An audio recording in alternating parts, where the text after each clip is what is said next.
जय हिंद फ्रेंड। आज हम फिर एक आए आपके हिंदी वर्णिका पाठ के पुस्तक से सब्जेक्टिव क्वेश्चन के साथ आए हुए हैं। तो चलिए क्वेश्चन शुरू करते हैं।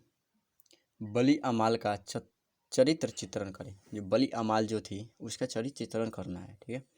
तो बली अमाल जो इस कहानी की प्रमुख पात्र है, इस कहानी का जो प्रमुख पात्र है आपके बली अमाल ही है, ठीक है। वह पूर्ण अशिक्षित और वातावरण से अपरिचित थी। यानी क्या थी कि वह पूर्ण अशिक्षित थी, वह अनपढ़ थी।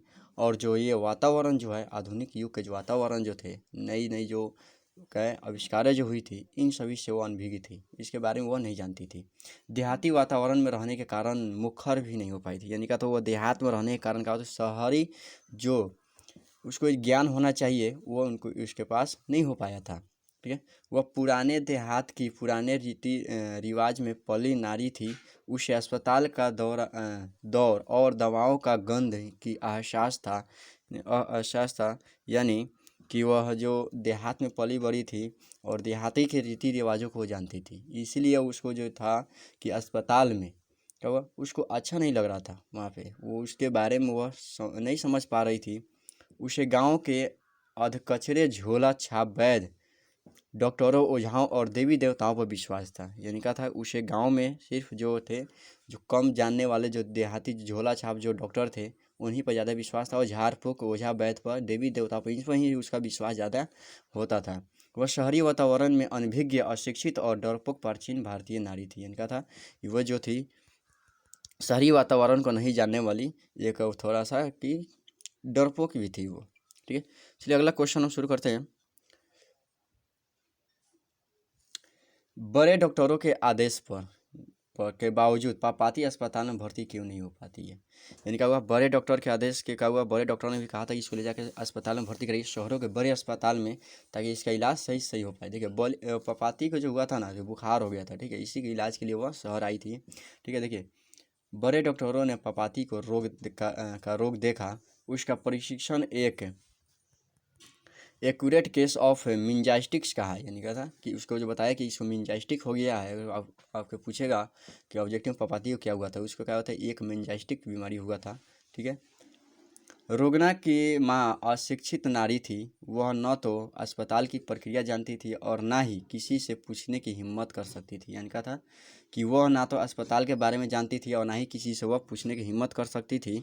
और जो रोगना होता है, उनके रोगी के जो माँ थी बलिया माल कहते हैं, वो बहुत अनपढ़ थी और थोड़ा डरपोक टाइप की रही, ठीक है। अस्पताल में घूसखोरी और पैरवी का वातावरण व्याप्ति था। यानी क्या था, वहाँ पे जो गई तो देखा कि वहाँ पे ज़्यादातर घूसखोरी चल रहा है। जो पैसे दे रहे हैं उनका काम जल्दी हो रहा है, बाकी को इधर उधर दौड़ाते रहते हैं। बलिया माल का दिन भर समय इधर उधर दौड़ने में बीत गया। हर हार कर वह लौट गई। यही कारण के बड़े डॉक्टरों के आदेश के बावजूद भी अस्पताल में भर्ती नहीं हो पाई। यानी क्या था कि उसको क्या हुआ कि लोग जो कर्मचारी भी थे वो पैसे के लिए उसको इधर उधर दौड़ाते रह गए और ये घूमती रह गई और उसका इलाज नहीं हो पाई। इसी वजह से वह गुस्सा होकर वहाँ से भाग गई। चलिए अगला क्वेश्चन है, पापाती कौन थी और वह शहर क्यों लाई गई थी। देखिए पापाती बली अमाल की पुत्री थी और वह गांव में प्राइमरी हेल्थ सेंटर डॉक्टरों के कथानुसार मदुरै शहर के बड़े अस्पताल में चिकित्सा के लिए आई थी। इनका था कि वह बली अमाल की बेटी थी पापाती, जो मिनजाइटिस की बीमारी के कारण बड़े डॉक्टरों ने कहा कि उसे ले जाकर बड़े शहरों में दिखाओ, ठीक है। तो इसीलिए उसको मतलब इलाज के लिए वह जो शहर आई थी। चलिए अगला क्वेश्चन है, मदुरै का इतिहास क्या है। देखिए मदुरै का इतिहास क्या है। मदुरै पंडित लोगों की दूसरी राजधानी थी। प्राचीन मानचित्रों में उसे मथुरा लिखा गया है। यानी कहा था कि प्राचीन काल में इसको मथुरा बताया गया, मदुरै को ही मथुरा बताया गया, जो पंडितों का स्थान है। अंग्रेजों ने उसे मदुरा कहकर पुकारा। यानी अंग्रेजों ने क्या हुआ, उसको मदुरा कहा, लेकिन यूनानी लोग जो लोग आए मदुरा कहते थे, वहीं आज तमिल का मदुरै नगर है। यानी क्या था कि इसका नाम हर वक्त जो भी आए उसने अपने हिसाब से इसका नाम रखते चले गए थे। चलिए अगला क्वेश्चन है, बड़े डॉक्टरों ने अस्पताल के बाबू को क्यों डांटा। यानी बड़े डॉक्टरों ने अस्पताल के जो अधिकारी थे उसको क्यों डांटा, ठीक है। तो जब बड़े डॉक्टरों को कहा गया कि उसे कल 7:30 बजे बुलाया गया है, तो वह क्रोधित हो उठा क्योंकि वह पपाती का परीक्षण कर रोग की गंभीरता जान चुका था। यानी क्या था कि बोला गया कि उसको 7 बजे आपको आना है, 7:30 बजे, लेकिन जो क्या था वो क्रोधित हो गई क्योंकि वह क्या हुआ था, पपाती का जो रोग था उसको वो जान चुका था। ठीक है, उसने सोचा कि बिना चिकित्सा के वह सुबह तक मर जाएगी। यानी क्या था, वह सोचा कि ये अगर इलाज अभी समय पर नहीं होता है तो सुबह तक वो मर जाएगी।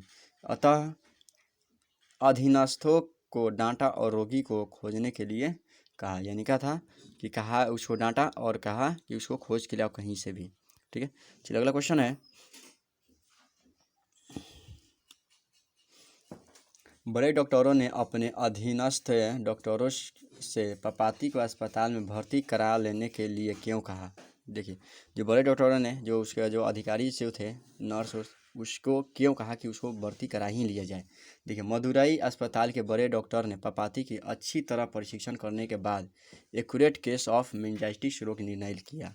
इनका था कि जो मदुरई का जो थे बड़े डॉक्टरों ने इसका इलाज किया था और उसने पूरी जांच पड़ताल करके उसको मैंने घोषित किया था कि इसको एक्यूरेट केस ऑफ मेनिंजाइटिस यानी मेनिंजाइटिस का ही बीमारी हुआ है, ये दूसरा कुछ नहीं है, जो खतरनाक था। यानी कहा था बहुत ही खतरनाक था, अगर समय पर इलाज ना हो तो वह मर सकती थी। इसीलिए अतः उसने अपने अधीनस्थ डॉक्टर धनशेखरन को तुरंत एडमिट करने को कहा। इसीलिए उस डॉक्टर ने इसको कहा था कि इसको तुरंत एडमिट कर लिया जाए। चलिए, आज का वीडियो समाप्त होता है। अगर पीडीएफ चाहिए तो इसमें कमेंट कीजिए, इसका पीडीएफ भी हम बनाकर देने की कोशिश करेंगे।